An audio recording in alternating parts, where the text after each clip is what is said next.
Hello student, most welcome. तो चलिए लिखेंगे रामधारी खंडे के प्रतिलेखन संख्या 35 का डिक्टेशन।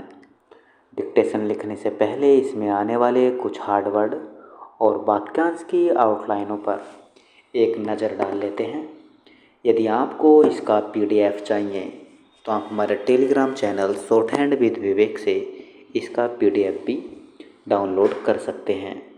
टेलीग्राम चैनल तक पहुंचने के लिए इस वीडियो के डिस्क्रिप्शन में लिंक दिया हुआ है।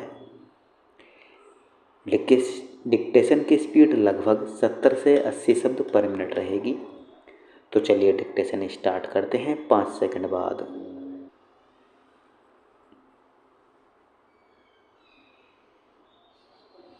महोदय, मुझे इस संबंध में एक बात और कहनी है। वह यह है कि मुझे मुख्य आयुक्त के भाषण के अनुसार यह आशा थी कि सरकार मजदूरों की उन्नति के लिए, उत्थान के लिए, उद्योगों के विकास के लिए और गांवों की स्थिति सुधारने के लिए तकनीकी प्रशिक्षण देने का काम करेगी।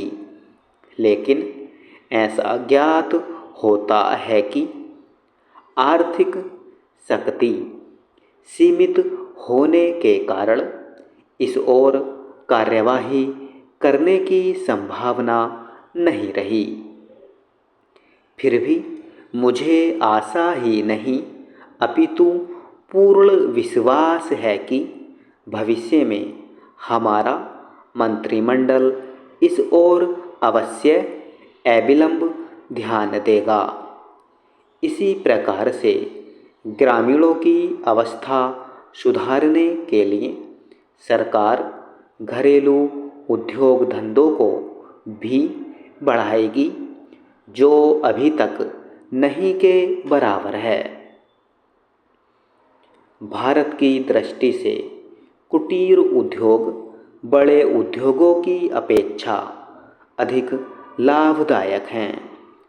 पहली बात तो यह है कि भारत एक गरीब देश है और उसके पास इतना पैसा नहीं है कि वह बड़े उद्योगों के लिए पर्याप्त संख्या में बड़ी बड़ी मशीनें मंगवा सके। बड़े उद्योगों के लिए बहुत बड़ी बड़ी महंगी मशीनों की आवश्यकता होती है, जबकि कुटीर उद्योग छोटी छोटी और सस्ती मशीनों से चल जाते हैं। कुटीर उद्योगों के लिए न तो बहुत बड़ी बड़ी इमारतें बनानी पड़ती हैं और न ही बहुत महंगी मशीनों की आवश्यकता पड़ती है। अतः ये उद्देश्य छोटे छोटे गांवों में भी प्रारंभ किए जा सकते हैं।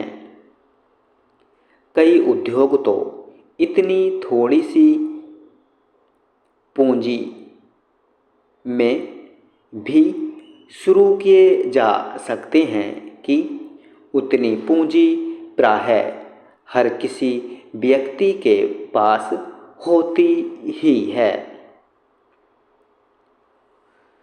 कुटीर उद्योगों में दूसरी बड़ी सुविधा यह है कि इनमें बहुत अधिक मजदूरों की आवश्यकता नहीं होती। एक परिवार के सदस्य ही उस उद्योग को चलाने के लिए पर्याप्त होते हैं।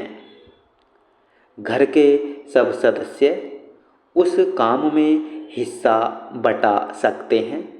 बड़े उद्योगों में प्रत्येक मजदूर को कोई विशेष कार्य सीखना होता है और उस काम में कुशलता प्राप्त करने में उसे काफ़ी समय लग जाता है।